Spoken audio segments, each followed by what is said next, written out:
like self-love is so fundamental to the ability to serve. And like if you don't have that self-love there, it's very hard to experience love, because in essence self-love is the only type of love, because you don't feel love externally from other people. You feel it within yourself. It doesn't matter if somebody is giving you the most love in the world. If you're not open to it, if you're closed to that love within yourself, then and if you feel like you don't deserve it, then you're never going to feel it.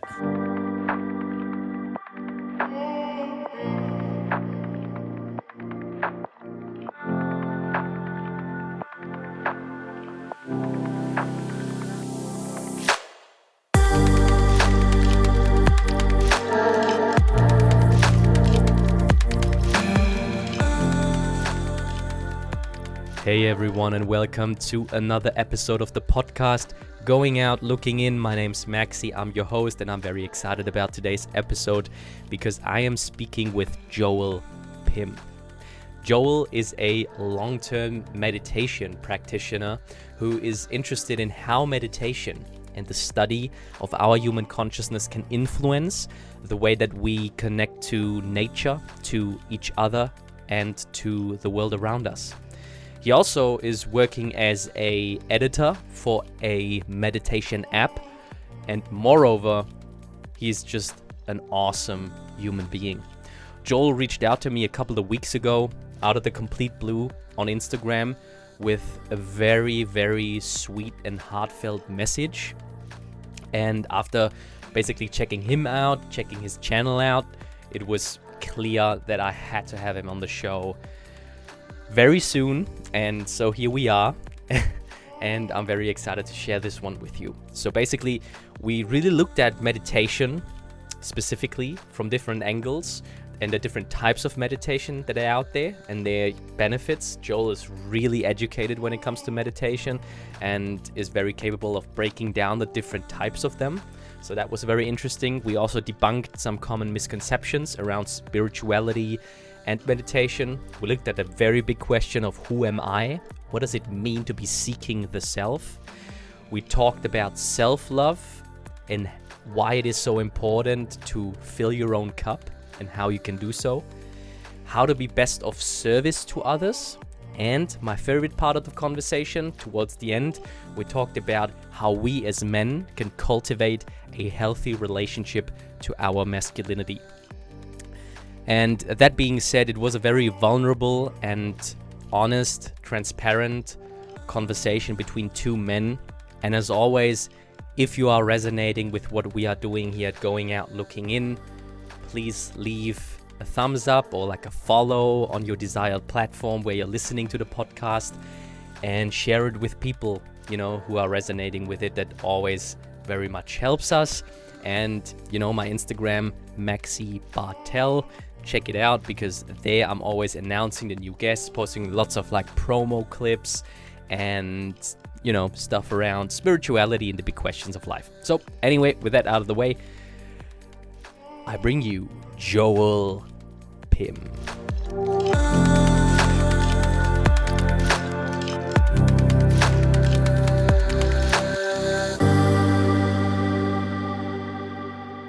Right, yeah, so you were asking about the monastery. Yes. Yeah, it's, I don't know, man, how life sometimes plays out. It was just, I was coming out of this working relationship with our record label, and I just felt like, various reasons led me to the decision of really making a change and a shift. And I decided to also commit more to my inner growth and the spiritual path, and give it a different sort of significance in my life, and really prioritize it. And I was just always drawn to the teachings of Buddhism, and so I looked up where I could basically intensify my practice, and there was this monastery in the Black Forest in the south of Germany, and I was just really resonating with how they presented themselves and how they were talking about the practice and the teachers and everything. So I decided to step into the unknown and go there. And my plan was really to live there for a couple of months, and I then met my former boss there, and it was just out of that basically grew and a very organic sort of working relationship. And yes, everything that came after, but sometimes you just gotta surrender and basically deal with what is in front of you from moment to moment. Absolutely. Can you remember the exact moment where you thought like, okay, like I need to make this change, I need to make a shift? Was it kind of like can you remember what the force was that took you like, okay, I'm gonna actually do this, I'm gonna actually go to this monastery?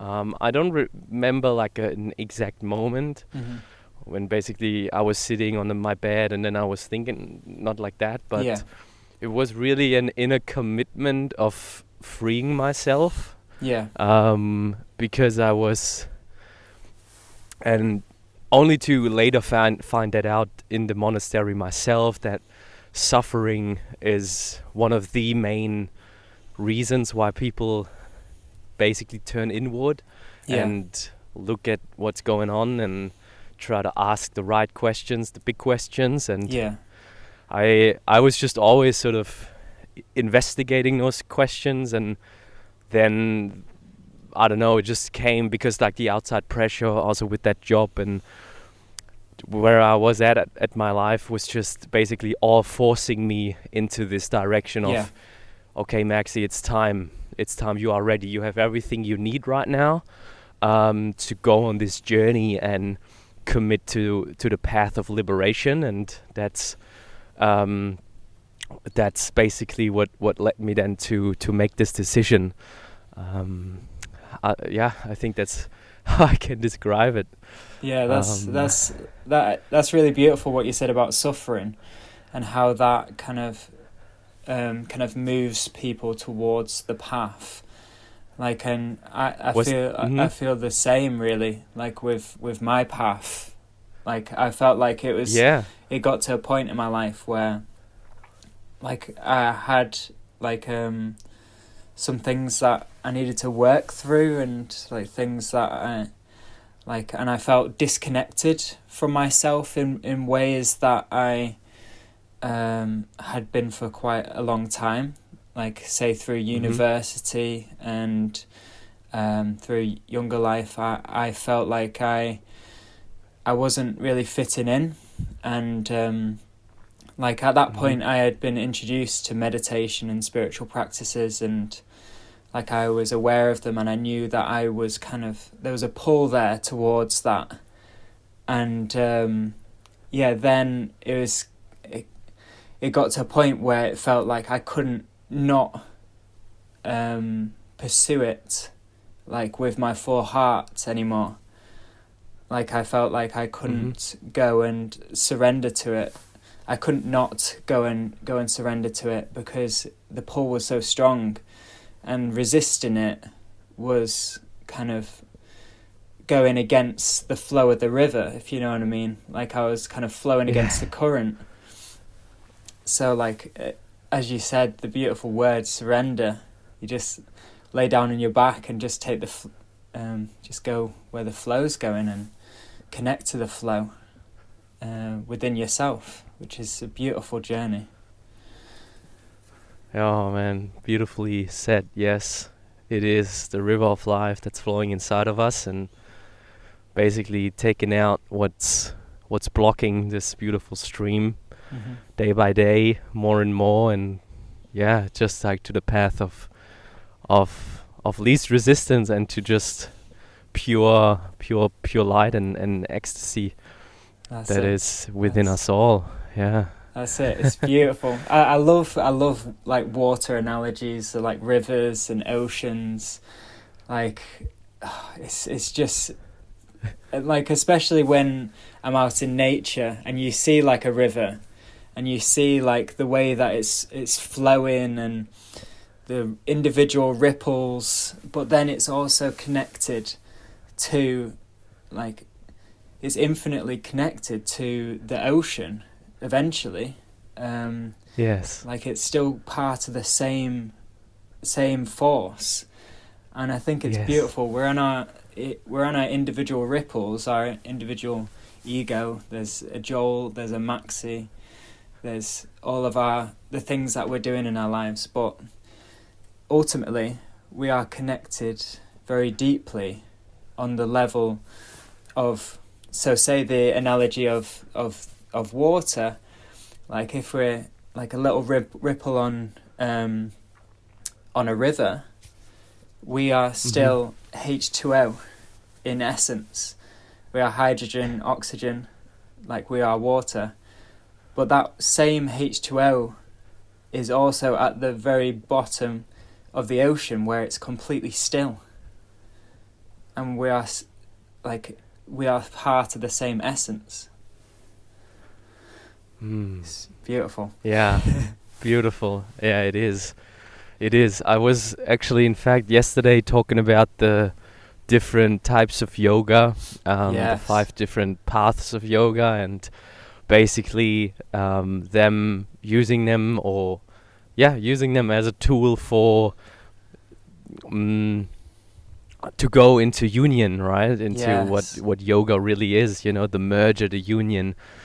And as Mayor Baba also said, it's like once you reach those high states, it's really like the individual consciousness is merging with the universal consciousness, and it's like basically a drop of water being dropped in the ocean, and then asking, where's the drop, and you can't find it because you're just one with everything. So wow, it's really, and that what that does is just when that really sinks in, it will change every facet of your life, because you just feel so directly connected to everything that is, just everything, like animals, other human beings, your surrounding nature. You're just like, because, and then you also stop hurting and just like acting in a way that might be harmful to anything and anyone, because you in essence basically understand that you would hurt yourself, you know. So it's life changing, really. It's just a complete shift of perspective. And it's and it's so different from the mainstream in society, the status quo. Because say, like, as you said, with nature, or like we see a material, we see a tree, we see an asset, we see like the potential to make paper to write on, we see some rock, we see the potential to mine it and get like specific metals to build cars. Like, we're not seeing nature for what it is, which is, like you said, it's divine, it's consciousness, it's everything, and we are infinitely connected to that. So we, in a sense, with our actions in the environment and consumption, like, we are consuming ourselves, in essence. We are consuming ourselves. Like, when you get down to the level of consciousness where we are all connected to everything, like, it's not like a form of, well, like, it is like a form of compassion, but it also is like a compassion for self. Like it's you're loving yourself, because yourself, with the capital S, is contained within everything. So as you love everything and you see everything with equal vision, then you can't help but love it. Like it's such a beautiful realization, and like it's something that is, I think, is necessary for our society to address some of the issues that we're facing with our ecological crises and with other societal crises. Is from the level of consciousness, is from the level of seeking, is from the level of like moving towards higher levels of self-awareness. Like as we progress on that route, like you said, everything changes. We start to see other people as a part of us. Like we start to see nature as like a part of us, and then we care for it naturally, because it's at that point it becomes self-preservation. Like, and yes, yeah, it's I think it's a necessary change. Can you maybe go a little bit into how it changed your life, this realization, and how it impacted you in basically your daily life, your relationships, everything?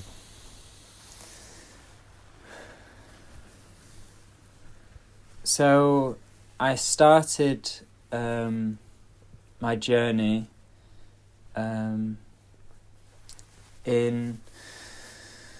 I got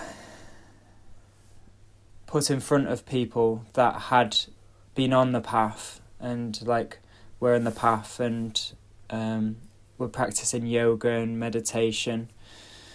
And like I said earlier, I felt like a disconnection from myself, like, and I felt quite lost, and it was a way for me to kind of find and move towards like living life in the best, living life just in a way that's positive for me. And it was, I would say that it really started changing around lockdown, actually, which was a bit of a strange coincidence. But I was living in Canada, and I was at a university over there, and I wasn't acting how I wanted to live. I had really high levels of anxiety, and I had joined a fraternity over there, and like I was drinking a lot, taking drugs, all this kind of stuff. And I came back home to the UK through COVID. It was a massive relief for me to come back home to the UK after that, because I felt like I was just going deeper and deeper into more and more anxiety and feelings of being lost. And it allowed me to really recalibrate and start, like you said, like just focusing on developing myself and this spiritual journey, like really just focusing on it, making it a centerpiece to my life. And then from there I started practicing transcendental meditation after a lot of other different techniques. But I find that transcendental meditation really helped me because it was a structured technique, 20 minutes twice a day. It was really easy to integrate into my routine. And like when I practiced TM, I felt like a very easy mechanism to go beyond my thoughts and see that in a very direct experience that I am beyond my thoughts and my feelings and my emotions. I am a force that's beyond that. And that was really the start of my journey, really. And like I was like, it was massive realization, and like I had moments of like pure silence. And from that point, I was totally like, this is what I want to dedicate my life to, really. I want to dedicate my life to this practice and get that daily exposure to the transcendence, the silence. And from there, kind of opportunities in my life have facilitated that connection. Like I've become more involved in the environmental sector and like charitable sectors around caring for the environment, and that has opened my eyes and my heart up to how consciousness and meditation can influence how we view nature. And that was a very beautiful realization. But I'm still learning, and I'm still developing and practicing and staying devoted and staying on the path. And that's it, really. Yeah. Beautiful, man. Thank you so much for sharing. It's a real stillness, there's a real tranquility, a real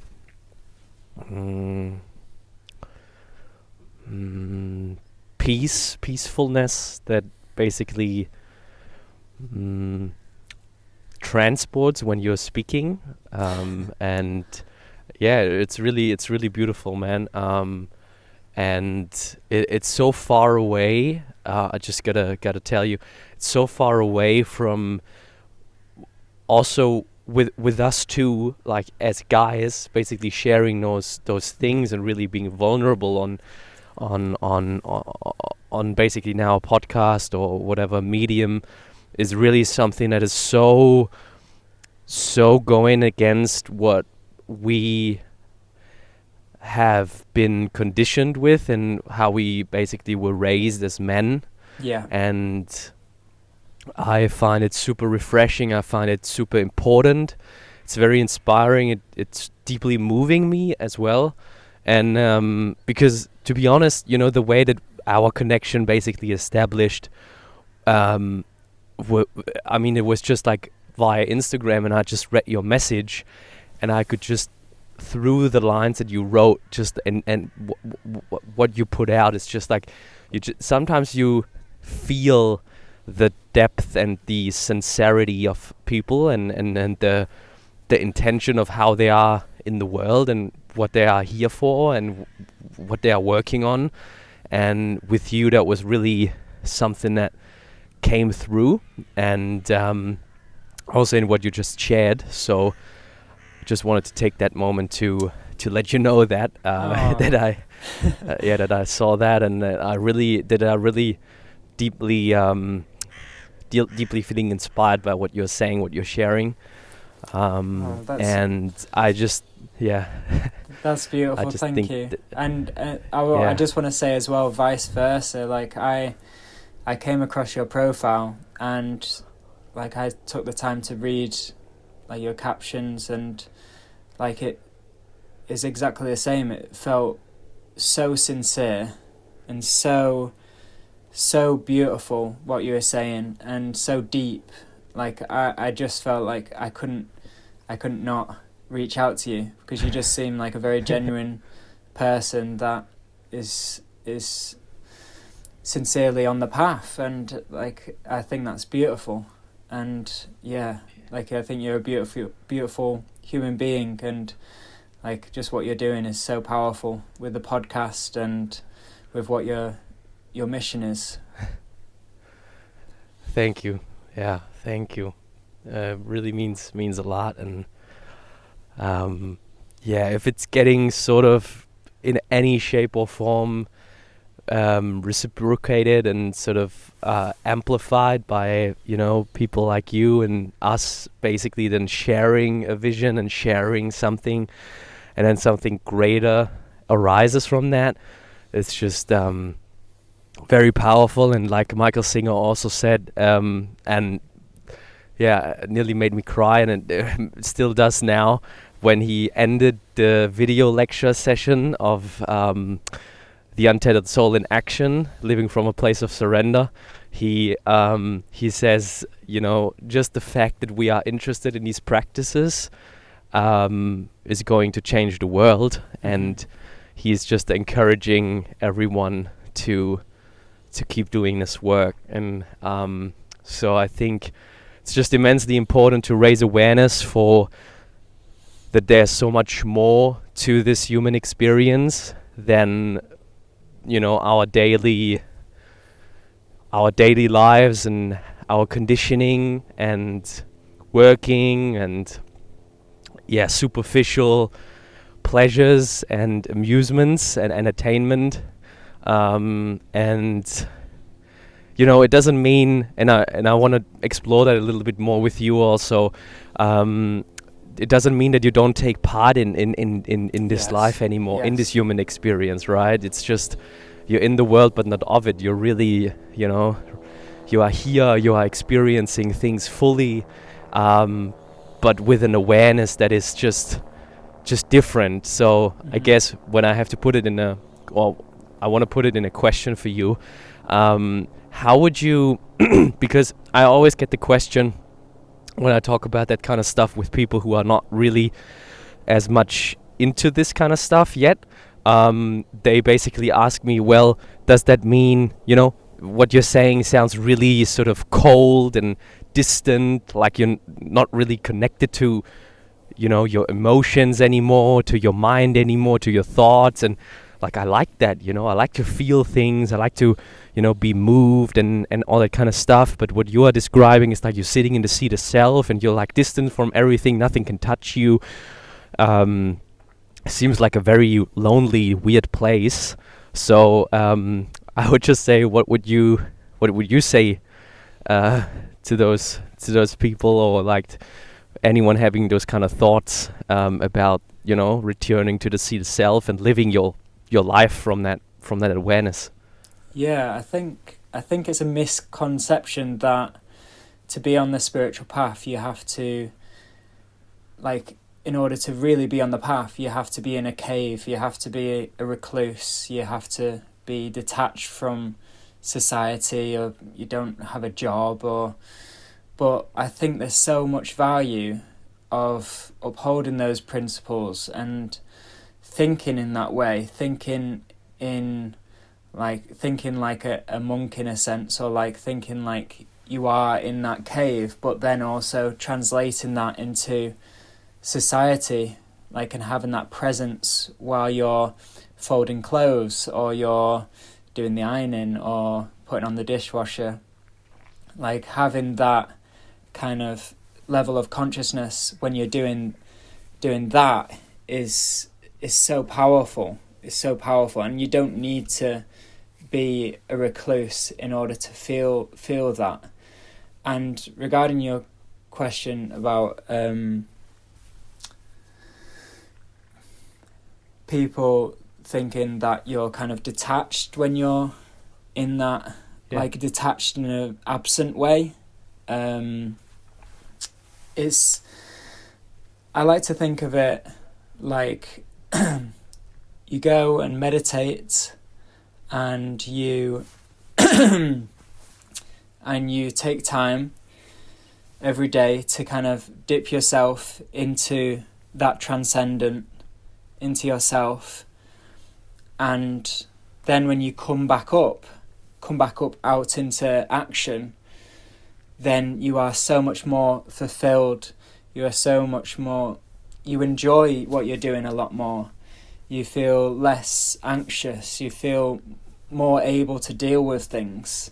Like, it's not like you don't feel things the same way as before. You still feel things, you still have emotions, you still have thoughts that come into your head, but you just have a way, like a perspective. It's just like being on the top of a hill, and you kind of can see the whole view, rather than just being at the bottom of the mountain, like, and being totally consumed by your actions.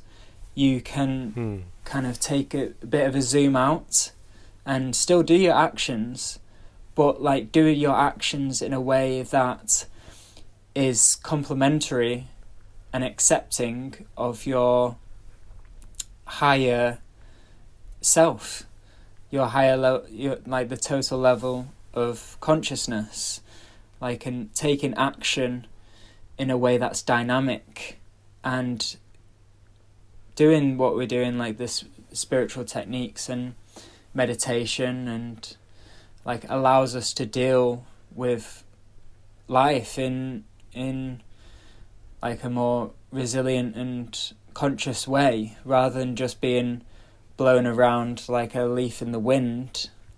We are consciously, well, as much as we can. I mean, obviously it's difficult sometimes, but like as much as we can, just be conscious and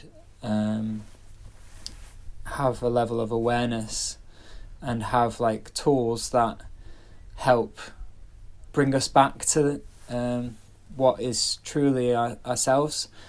And there's one thing that just came to my mind, that one of my teachers, Mahesh Yogi, he says that when you practice meditation every day, it's almost like you're pulling the string back on a bow.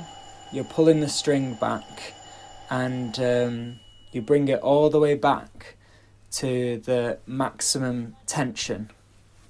So with that, you're going within yourself deeply, and you're pulling the string back until it gets to the place of maximum tension. And then when you go out of meditation into the world, you act, you go to your job, you fold your clothes, you do the dishwasher, you let go of the bow, and you're dynamic, you're totally there, you're straight as an arrow, you're direct, and you're dealing with things. And then you come back into meditation and you pull the bow back, and it allows you to live in a very dynamic way, and you're living totally like fulfillment inwardly, and then outwardly you are being dynamic, you're being totally fulfilled outwardly as well. So you, in that way, it's a useful tool to help you be dynamic and full of life, and actionable and purposeful. Like, it isn't just a way for you to escape life. It's a way to deepen your experience and deepen your joy and bliss that you feel in life. Beautiful story. Yeah, beautiful picture. You had a great ones, I'm telling you. Yeah. It's such a gift to have people who walked this path before sharing their insights. And I don't know, just like what I also feel so powerful is when I'm going back on those teachings from thousands of years ago, and it's just like moves me so deeply to see like that, you know, at the exact point where I am right now, people were so long ago, and transcended all of it already, and Yeah. even basically, you know, made the effort of sharing that, and basically wanting others to do the same. I think it's very, very beautiful. So what you just shared was just such a nice example of that, and reminded me a little bit of something Ram Dass said as well, when he was basically, I don't know if you know that little sort of picture where he says, you know, it's really like standing on a bridge, looking down at like the very like wild river, and which is basically really full of ripples and waves and strong current and everything, and from time to time a little splash comes up and touches you just a little bit, and you just think to yourself, I used to live in there. I used to live in there, and now I'm back here, and from time to time a splash hits me, but you know, I'm established up here. And that's just, yeah, it was really beautiful, and sort of connected to, I think, what you were also saying. Yeah. So what would actually interest me a little bit more, and potentially also our listeners, I think, because meditation is such a broad tool and term that is being tossed around in nowadays a lot, and I think, you know, while in Zen Buddhism, and as I sort of experienced it, there's sort of no instruction whatsoever, or really barely any, and you're just really sitting still, and there's no intention other than being there to witness. Yeah.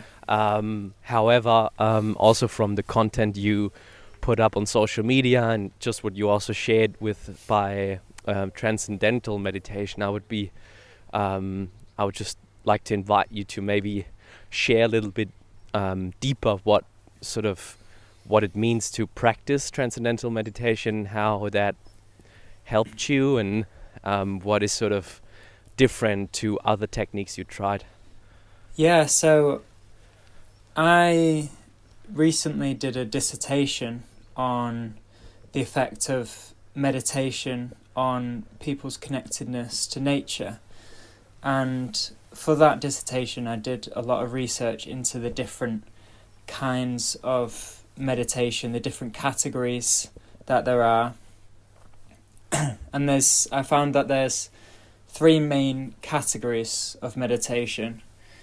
There's, first of all, automatic self-transcending, which is techniques like TM, where there's a focus on, not really a focus, just an emphasis on it being effortless, it being completely simple, and it's usually mantra-based, so you get given a mantra that is not linked to any words, it's just syllables, and you are given this mantra by a teacher that is very specific to you and your life. And when you practice this, thoughts come up, but you easily just come back to the mantra that you were given. And this is it requires very mild mind activity. You just kind of effortlessly just move back to the mantra. And that's one type of meditation, and that produces brainwaves called alpha brainwaves, and it creates a state called a restful state of alertness. And yeah, so that's different to things like mindfulness meditation, which is the second category of meditation, which is open monitoring meditation. and that produces, I think it's beta brainwaves, and that's when you're just openly aware of whatever's coming in, or you have like a specific physiological function that you're going back to. So say like you're breathing, or something in your environment, or just being aware of certain things and coming back to that each time. And then there's concentrative, which is like Zen Buddhism and Zen meditation, where there's an emphasis on focus and keeping on coming back and using your mind as like a real tool to keep on coming back to certain teachings. And I've never tried Zen Buddhism, so you're probably more accustomed to it to talk more about that. But they're the main distinctions. So it's very clear to see on brain scans as well, with different meditation practitioners. They have different kind of brain coherence, so that's really interesting. And it's not saying that there's one specific way that works the best or whatever. It's like just there's different ways that can be put in different categories. It just turns out that for me, transcendental meditation just really aligned with me, and just the effortlessness of it really just resonated with me, and being able to just easily kind of move beyond and let go was a beautiful technique for me. But other techniques work very powerfully as well.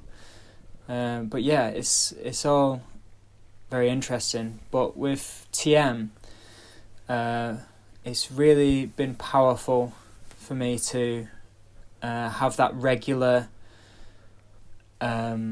exposure to it. And I found with mindfulness meditation, they were nice and I could do them, but I wouldn't be able to keep the habit up for very long. It felt like there were so many different types of mindfulness. Like it just didn't resonate with me, and I couldn't really keep the practice going for very long. I'd do it for a little bit, try some like guided mindfulness, and then different types of mindfulness techniques. But with TM, like it's the same every time. It's structured. You just do this. You come back to the central point, and for me, it really radically reduced my level of anxiety, and like my thoughts have become less all encompassing and more like an interesting thing to look at, which was a really beautiful effect for me. And yeah, I just love the constant effect of it, and it feels like it's kind of compounding interest as well. Like it's, as you do it more and more, it gets deeper and deeper. And there was another quote from Maharishi Mahesh Yogi, who like showed that, and he said that performing meditation is like dipping a white shirt into dye. So you dip it into dye, then you take it out into the sunlight, and the dye sets into the cloth.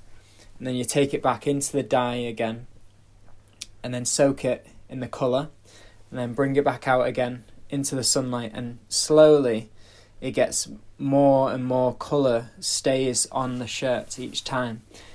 More and more the colour of the dye becomes more pervasive on the shirt. And that's how I feel with meditation. Is like it's the more and more you do it, the more and more you get in touch with that transcendent value. The colour gets bolder, and that takes time and practice. And so it's had a meaningful impact on my life, really. Very beautiful, thank you. It reminded me a little bit of imprinting. You really sort of imprint more and more into your true self, basically. It's really that. And I found there's a lot of confusion around meditation. And so I think there was a beautiful overview that you gave, and helps people to categorize and sort of get a broad overview of what basically is out there. And obviously, the journey then starts from there to explore what works for you. I briefly touch on the 5 paths of yoga, and Raja yoga with meditation is one. So I mean, there's a lot of different paths that lead to the union. But I also found meditations as something that is really helping also physically, and that is where Zen Buddhism is really, I want to say strict on, but really clear on, because it really sort of puts a lot of emphasis on posture and how you are sitting, and that is just a place of literal stillness, not only of mind but also really of body.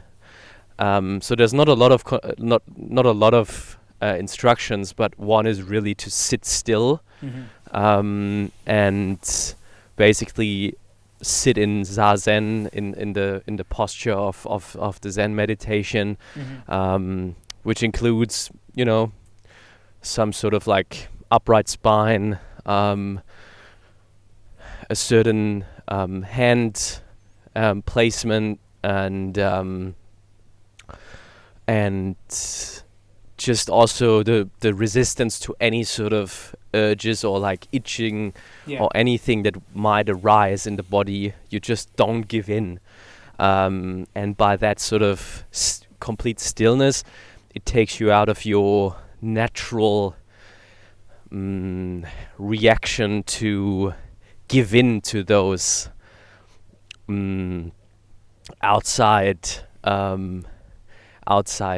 urges or any sort of tendencies that might arise. And I found that really, and actually Baker Roshi, the teacher, the head teacher of the Zen Buddhist monastery, he said Zen Buddhism is really a full stop. It's really like from 100 to 0. It's really it hits you hard, because it really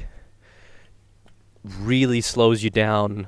And once you set, I don't know, one period, 2 times 45 minutes with 10 minutes of kinhin in between, which is walking meditation, and just the whole experience of sitting in the zendo, in the meditation hall, with 30, 40 other Zen practitioners, it really does something. It's really, the whole structure around it is just very minimalist. Sorry.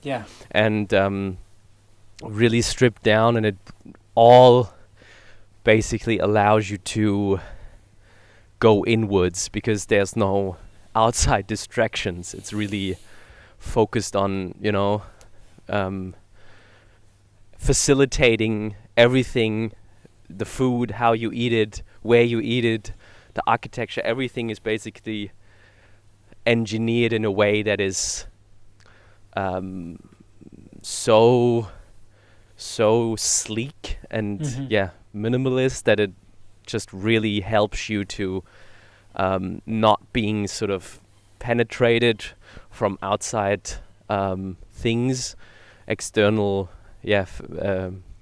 factors, and you're just really therefore being able to look inside. So that is maybe a little bit something that I can share from the monastery. But yeah, I also sometimes get that Zen seems very serious and very strict and stuff, and at the same time it's very funny because like the people there, especially the monks and like just really like serious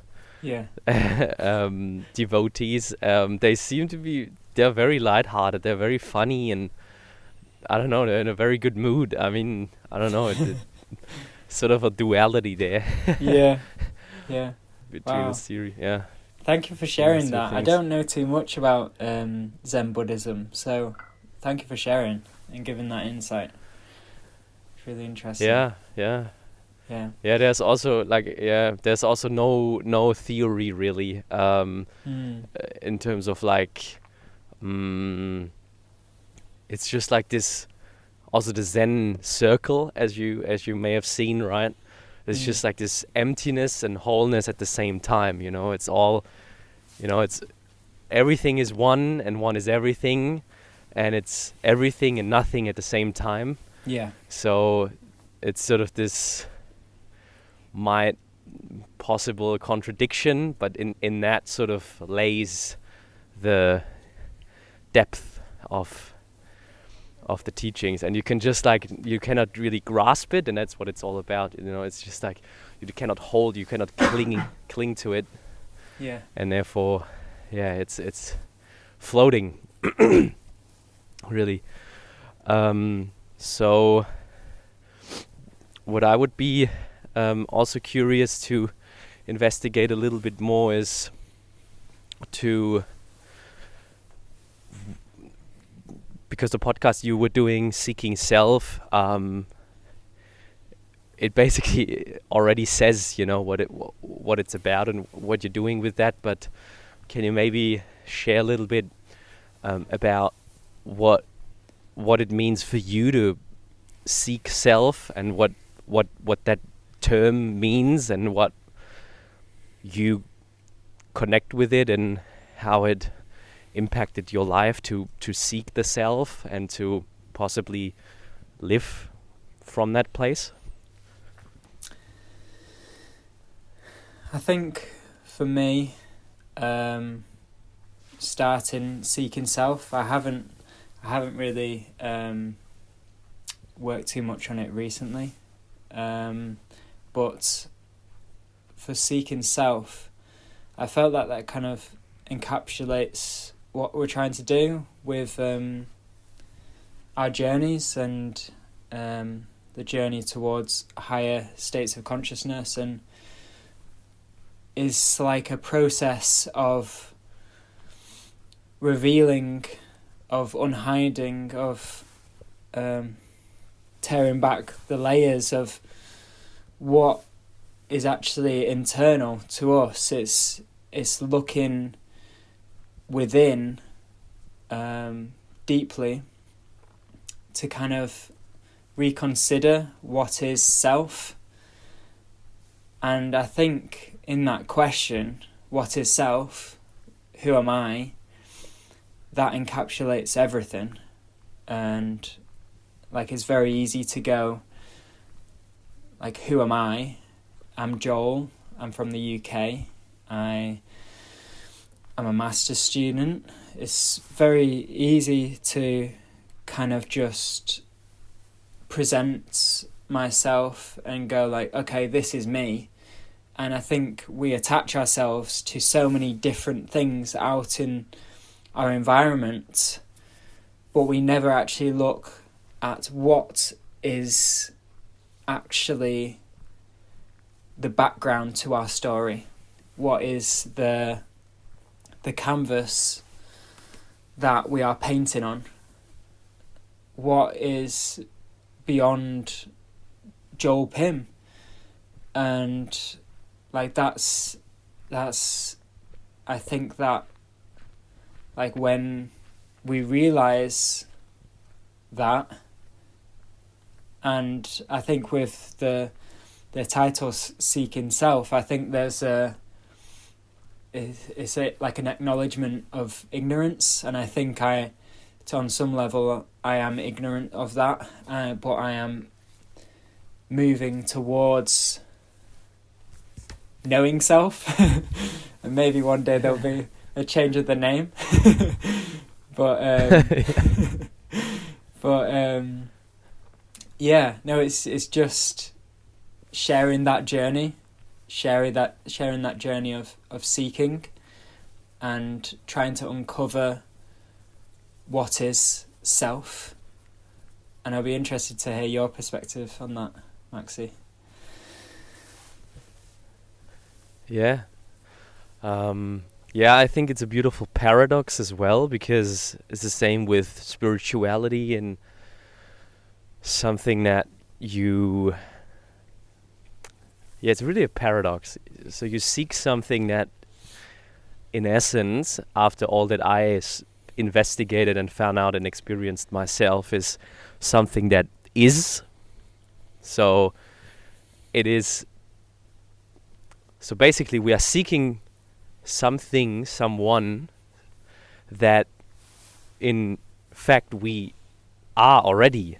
So it's a very anti-climatic sort of realization, which my friend Anthony always says is the cosmic joke, where basically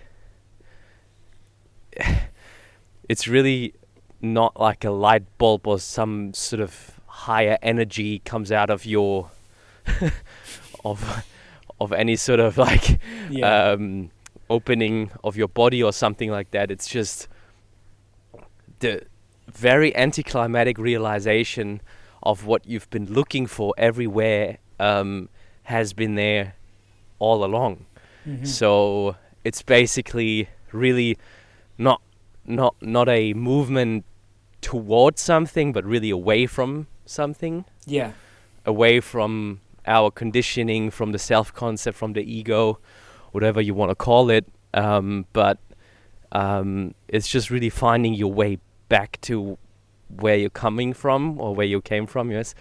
Rather than moving to a state that is basically new and is something that is then being born or something. It's really something that has already been there all along, but we've just been too busy and too distracted. Really, distraction is I think also really it's a very spiritual term, being distracted and distraction in general, because that is what's essentially going on. So, as Michael Singer said best, right? How do you find the self? You cease to leave, right? So it's really that.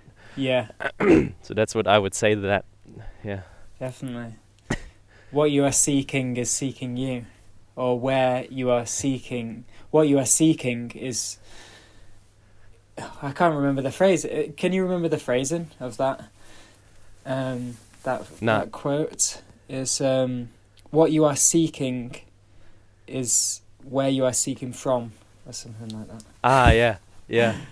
Yes. But it is that paradox. It is that paradox that is sort of very hard to wrap your head around, because you try to solve something that is.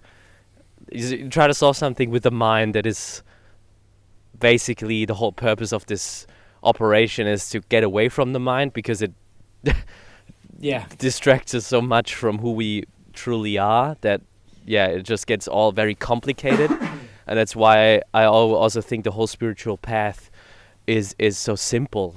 It's just, I don't know, like the main teaching or the main goal or something, it's very simple, you know. You're being born, you and you're gonna die at some point, and the time between is basically what you make out of it. And when you for some reason, and yes, like we at the start of this conversation explored a little bit, so for some people it's suffering leads you to the longing. And I think everybody has this deep understanding that there is something deeper than this human everyday experience. I think everybody knows that, and some people are just more eager to find out what that is and investigate that and ask questions, and that will lead you into to all the greats, the great masters and the great beings. And yeah, I can just say it changed my life for the better, and it brought so many beautiful people into my life. And yeah, it's just the best decision to commit to the liberation. It's really what I can say. Yes. I'm intrigued with earlier in the conversation we were talking about being in the world and not of it. How have you balanced that with your like spiritual path, like your spiritual practices and your realizations, whilst also doing a job and being involved in life? I'm interested from your perspective. Yeah, beautiful question. Thank you. In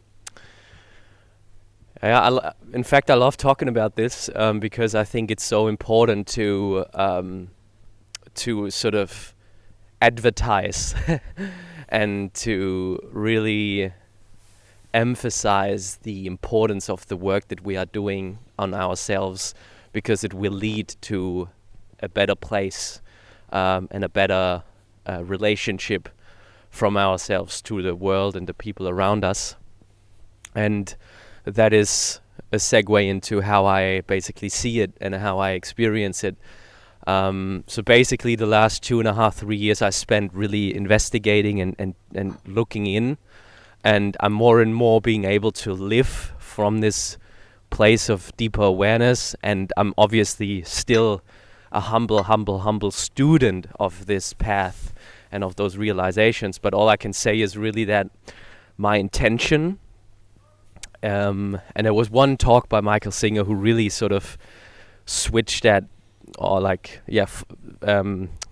turned that switch in my brain or wherever in myself, is that it's every minute of every day. So it's not something that is, I don't know, sometimes more present than other times. It's really like I want to use every single situation, every single encounter, every moment that passes in front of me, and I want to serve it to the best of my abilities. And it used to be something that I really have to remind myself of, and I wrote it down for, and that's true actually. Maybe in some sort of like social media promotion I might attach this screenshot. I wrote it down for 3 consecutive years on my to-do list, on my yearly sort of agenda and plan for the upcoming year, New Year's Revolution. I wrote down, be of service, serve more,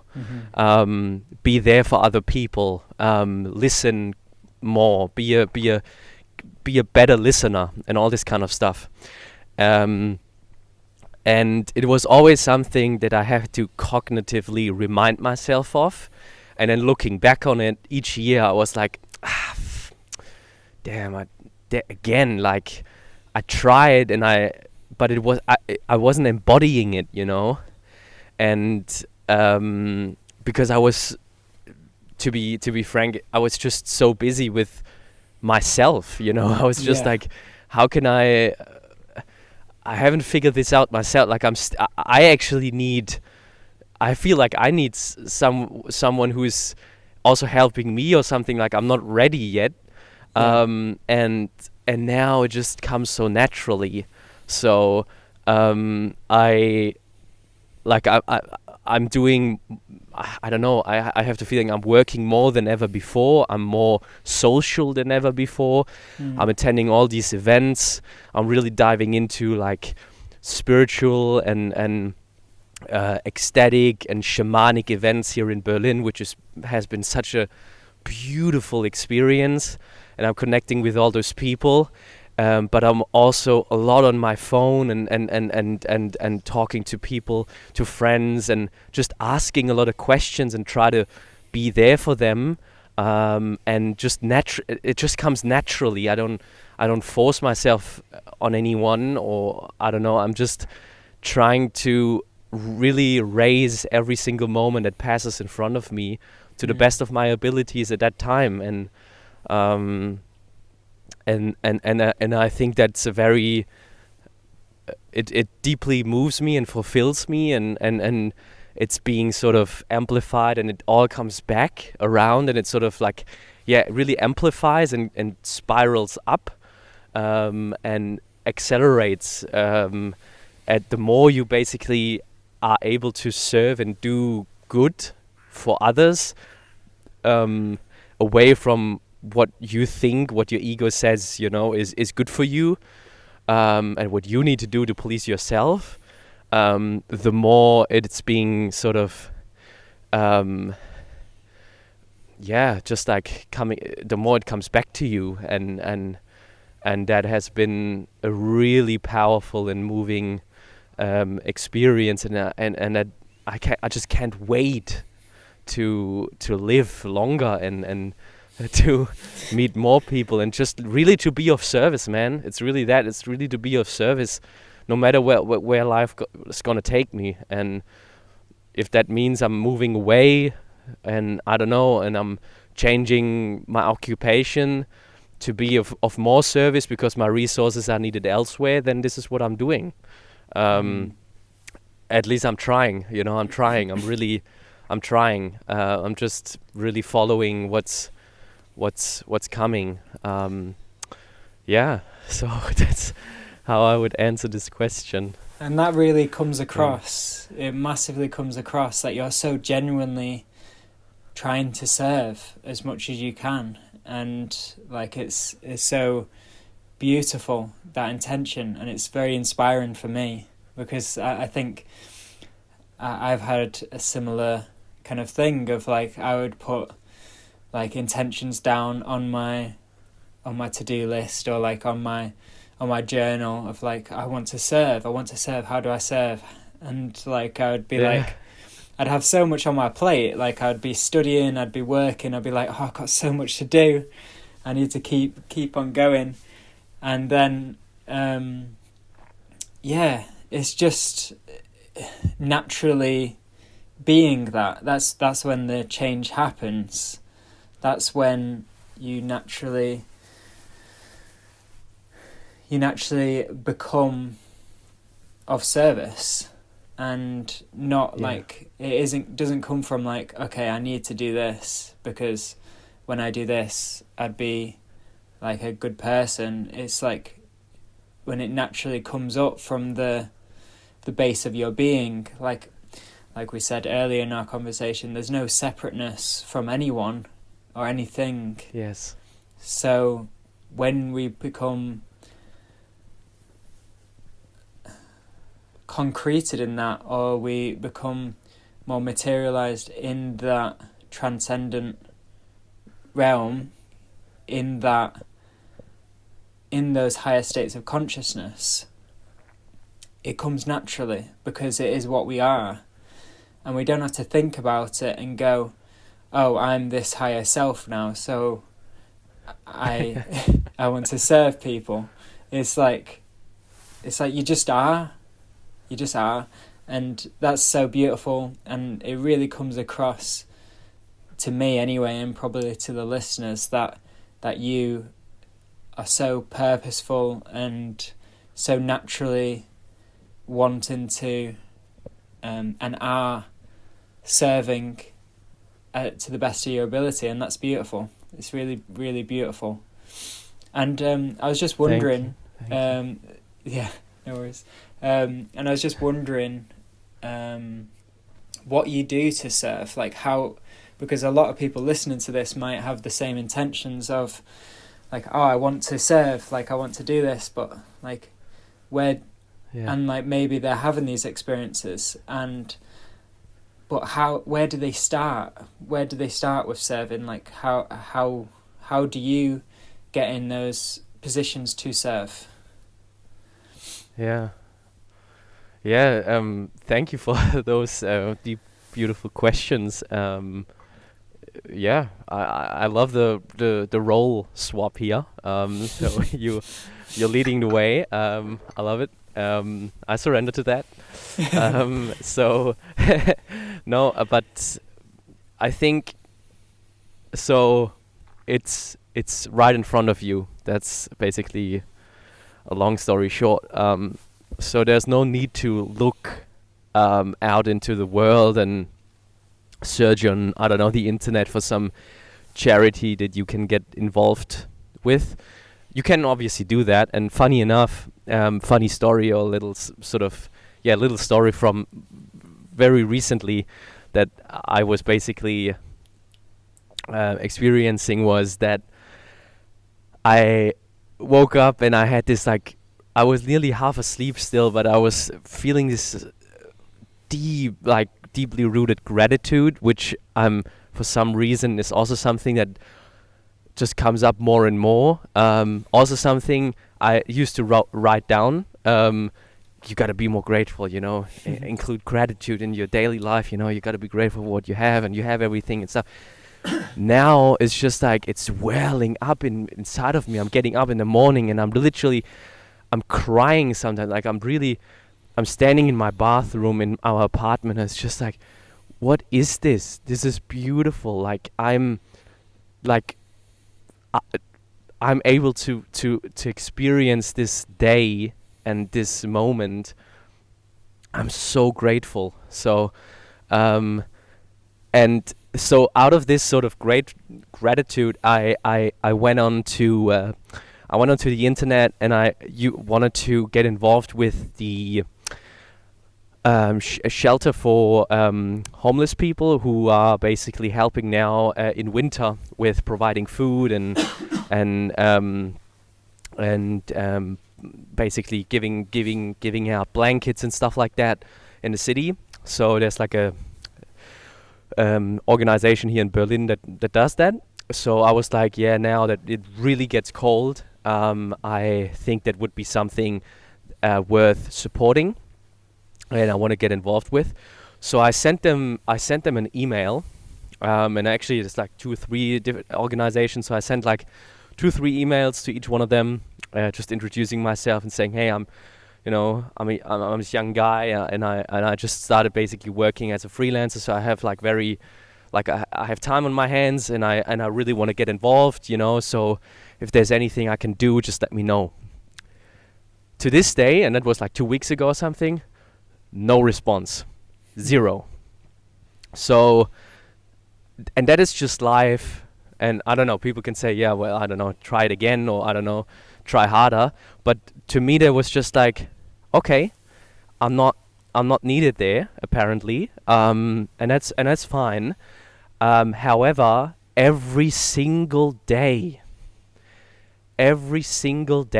there's people, places, and circumstances that need your help, where you can serve, where you can do something. You don't need to look on the internet. Look right in front of you. I don't know. There's people, I don't know, probably on your WhatsApp chat that you haven't responded, or people, I don't know, in your family that you haven't really reached out to. There's, I don't know, maybe something that you see on social media by a friend who, I don't know, might be going through something. Hit them up, ask them what's going on. In a supermarket, I don't know, you see an elderly person or something like that, struggling with something, I don't know.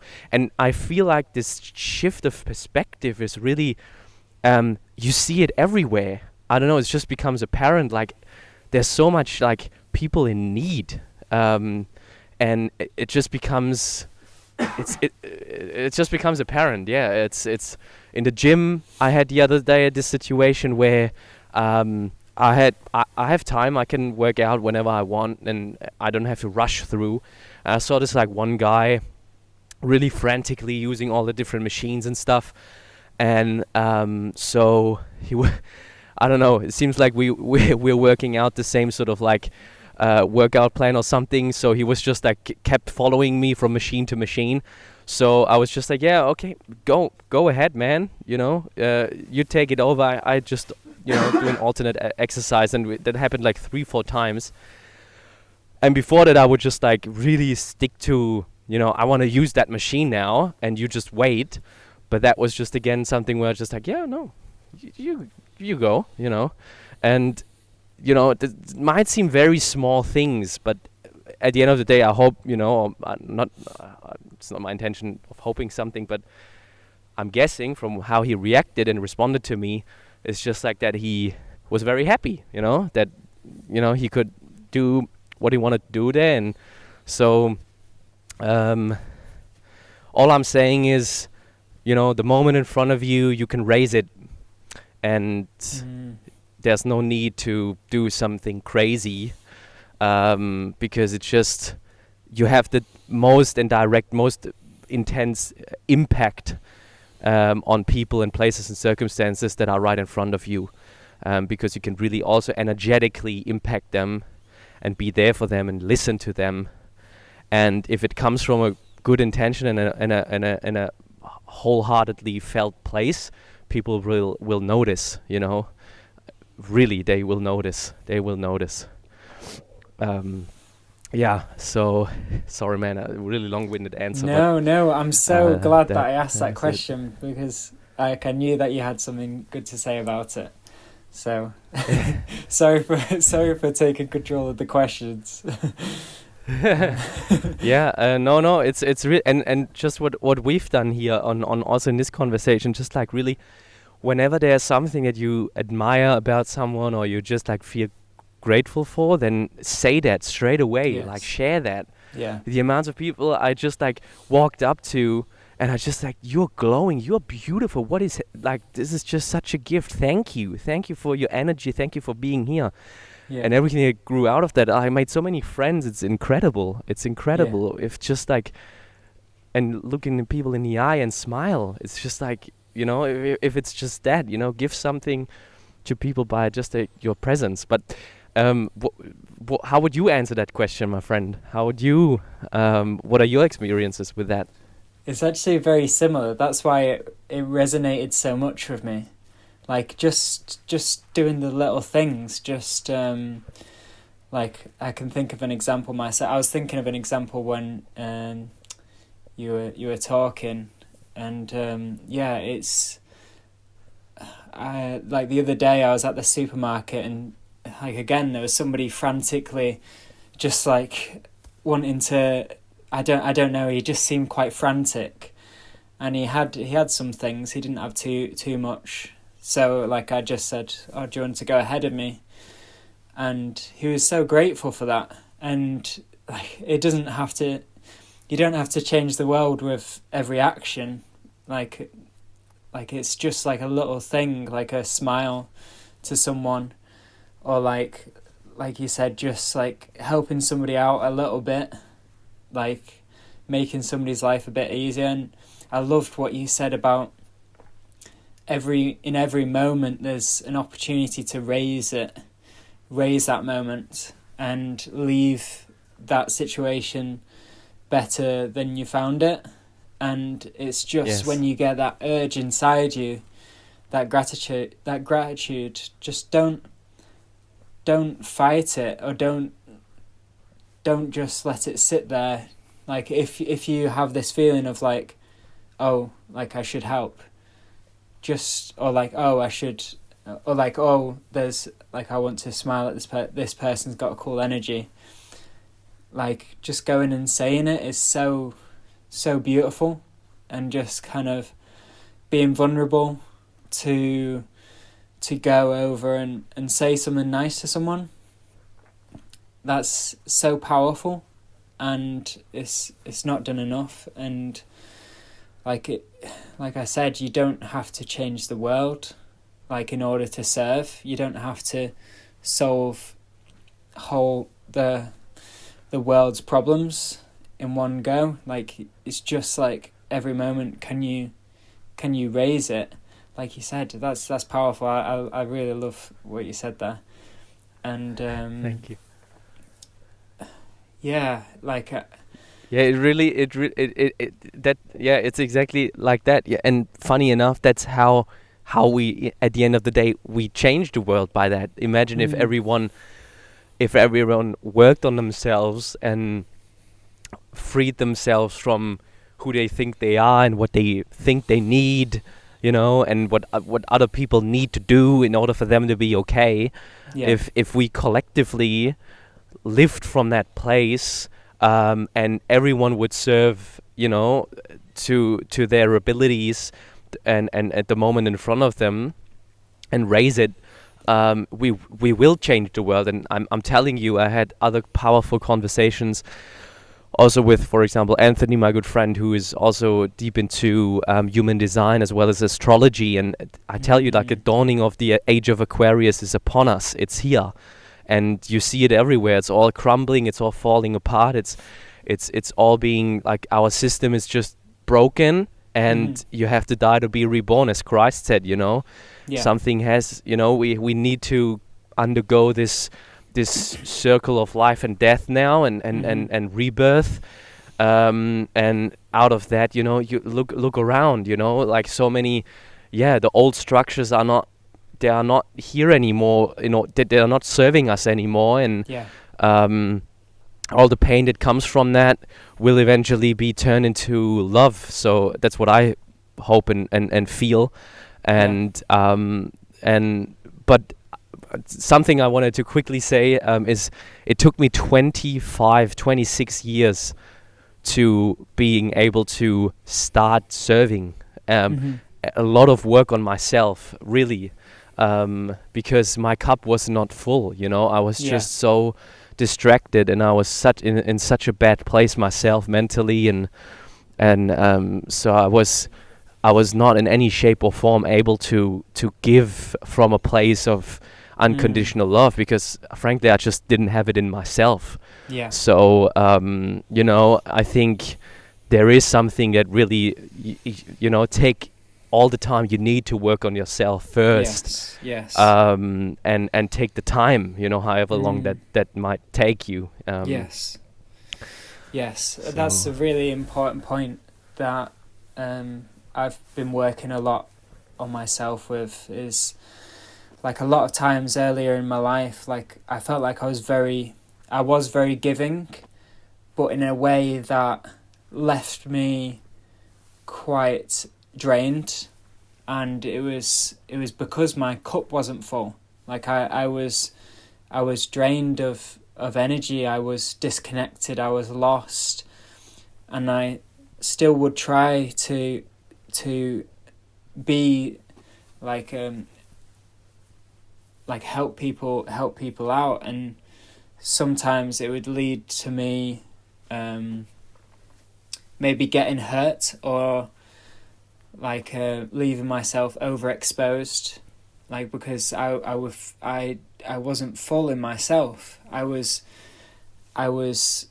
coming from a place of like weakness and disconnection, and that's one big lesson that I've had to learn, is like, self-love is so fundamental to the ability to serve.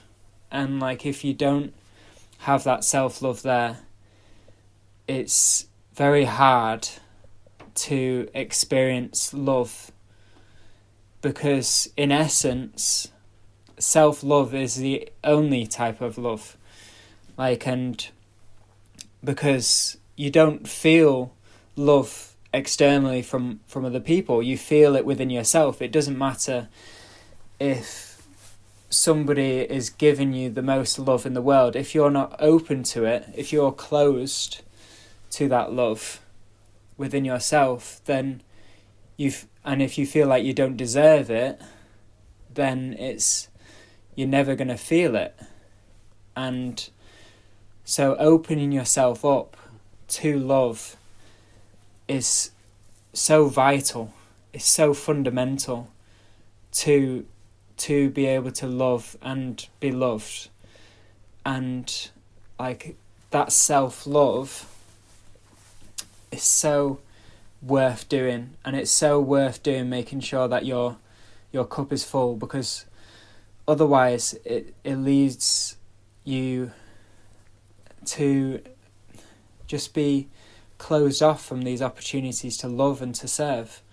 Like, there's a great analogy, and I love this analogy. This had such a profound impact on my perspective on self-love, and it's from this book called The Mastery of Love by Don Miguel Ruiz, I think his name is. It's a great book. Yeah. You've probably heard it. But like, there's a chapter on this magical fridge, and it talks about this person having a magical fridge in which they open the fridge and they have every type of food that you could ever imagine inside this fridge. Every recipe, beautiful tastes, every kind of food you could ever imagine. You think about it and you open the fridge and it's got it.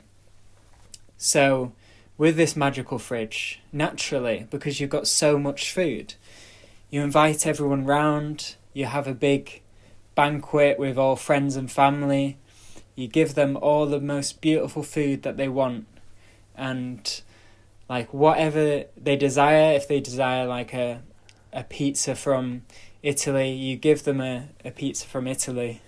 And so you're able to give freely, and like it gives like a different scenario where the same person opens their fridge and all they have is a can of baked beans and like a piece of bread, and that's it. And somebody comes knocking on the door and they say, and they've got a big pizza in their hand, and they say to you, I'll give you this pizza if you completely change your morals, you change your behaviour, you become what I want you to be, and just give your life to me. And you're more likely to take that in that situation than, say, if the same person came to your door and had the pizza in his hand and was saying, look, do you want this pizza? I'll change, but you'll have to change your behaviour, you have to change who you are, all these kind of things. If you've got a full fridge full of all the different types of food that you could ever imagine, then why would you take that pizza? You won't take the pizza. You'd go, I'm okay, thank you, but do you want to come in and have some food? Come sit down and have some food out of my fridge. But in the other scenario, you're so much more likely to take that pizza when your fridge is empty, when your heart is empty of love, when you don't have that love for yourself, when you don't have that fridge full with love and energy. When you don't have that, it's so easy to take those abusive options that give you a little bit of love, but for a big compromise. And that just sticks in my head so clearly as we need to make sure that we generate that magical fridge of food. That's the path of bhakti yoga, coming to union through love and compassion. It's having that full fridge of love that you can just give to everyone and anyone, because it's unlimited. It's completely unbounded, unlimited love. And that's something that I think about a lot when I'm not feeling totally I feel a bit drained in myself, or like it's reconnecting to that of making sure that I'm generating that fridge full of food. Oh man, that is so beautiful. Thank you so much for sharing that. I'm just overlooking the water here and standing in the sun, and listening to like this story, and it's just just deeply moved, and so much gratitude for you and your presence and your wisdom, and me being able to just like do this. Or for us to do that, it's just our fridge is very full right now. I feel, and it's such a gift, giving meaning between the time between your birth and your death, and moments like this really give a lot of meaning. Yes. I feel like, yeah. Very powerful. Yeah, very, very moving. Yeah, very, very powerful.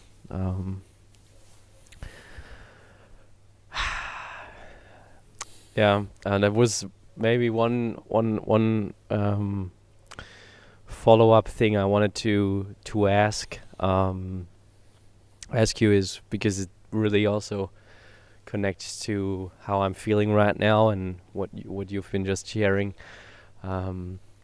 So how I touched briefly on it in the beginning, and I just feel it more stronger than ever. It's just this the feminine masculine, and this sort of being receiving as a man in today's society, and showing yourself vulnerable, and showing love, really, to whoever, if no matter the sexual orientation, your gender, your race, your age, it just doesn't matter. I would be just very curious and curious to hear your experiences with that, since you are such a sensitive person and such a well-spoken individual. So how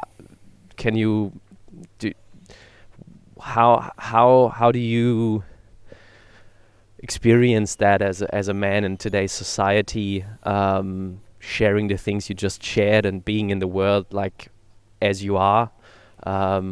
Is there something that you notice, that you experience particularly when considering that, or I would just be curious. I think it's been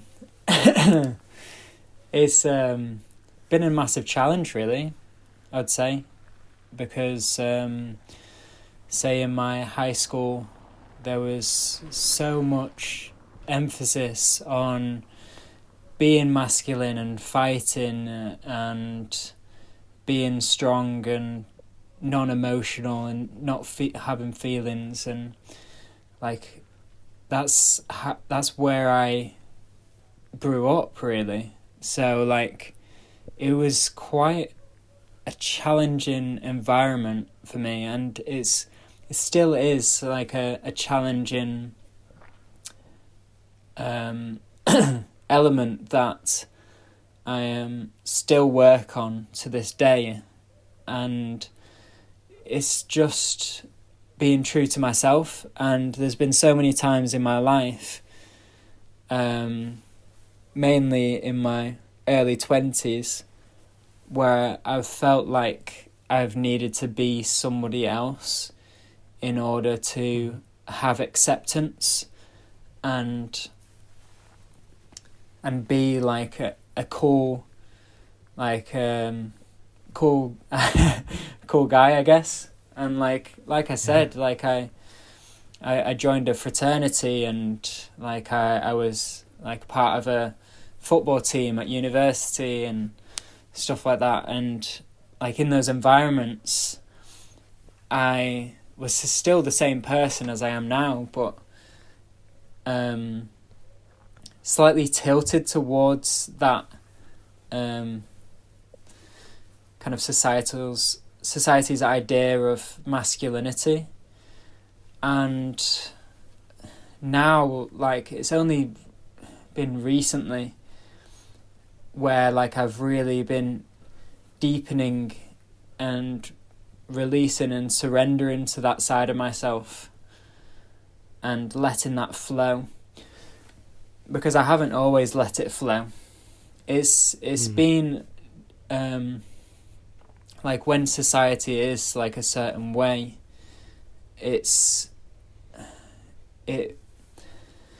there is judgment there, but like, I do have good people around me that I'm able to be completely myself with, and like, I'm so grateful for those people that I just feel like I can be totally vulnerable and totally just myself, who is like sensitive and emotional and likes giving love and being open and caring and compassionate. And like, I think now, like, it's just generating a space around me, around other loving people. I think that's one part of it that's important, but I can't say that it's been an easy ride to be that, and it's been quite a challenge at times, like, but it's one of those things that we've got to be that light, you know. You got to be that light that we want to see in the world. Like, we've got to shine brightly, because there's no other option, really. We've just got to embrace who we are, whatever that is, and love freely, because that's really what this world needs. And just because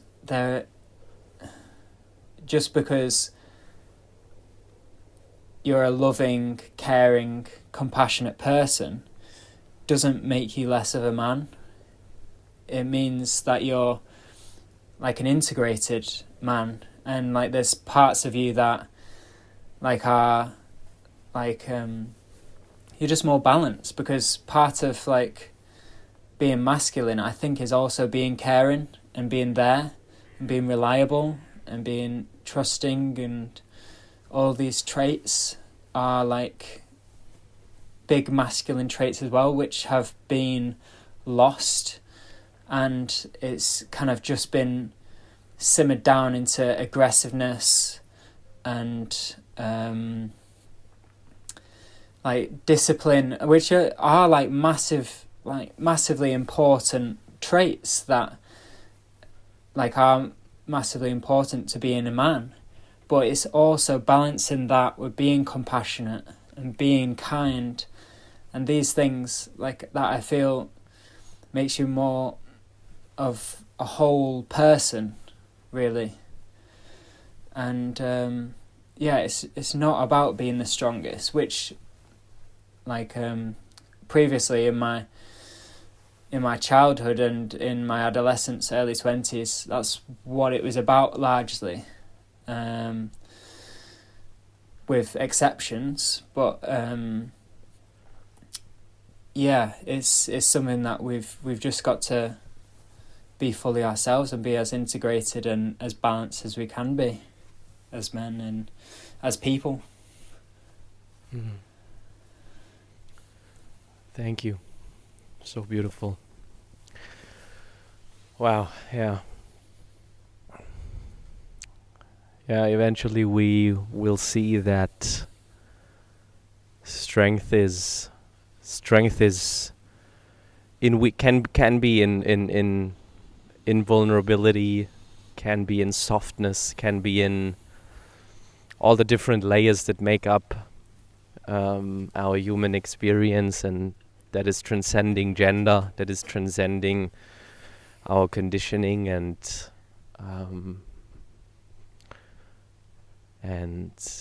that is, yeah, it's a deep realization, once it settles in, and a lot of surrender and a lot of unlabeling, and a lot of work on yourself to basically come to that place of acceptance, and then again self-love, as you were describing so beautifully. That's really beautiful. I feel deeply, you might hear it, I feel deeply touched, and I'm beyond words really grateful for your presence, and for our conversation. I also feel like there's nothing really I want to add, actually. I feel this is really a perfect conclusion, and I just want to say thank you, really deeply, and I just cannot wait to see what's in store for you, and where life's gonna take you, and potentially where our paths will cross, and how we can do some stuff together, and just see where life takes us. Yes, and vice versa. Thank you so much for asking me to do this conversation. It's been so beautiful to have this chat and go deep onto these topics, and I feel like it's not just going to be this conversation. I think it's going to be many more conversations, and building into a beautiful friendship. I really feel that, and I'm really glad to have messaged you, and then it kind of come on from that. I'm really I just feel very energized and very full of love after this conversation, and I'm so grateful to you, and I wish you all the best of luck with this podcast and with everything that's going on in your life. Really appreciate you. Thank you. So to all the listeners, take notes. Sometimes an Instagram message can take you a long way. Can open up a whole universe. So thank you. Namaste. Namaste.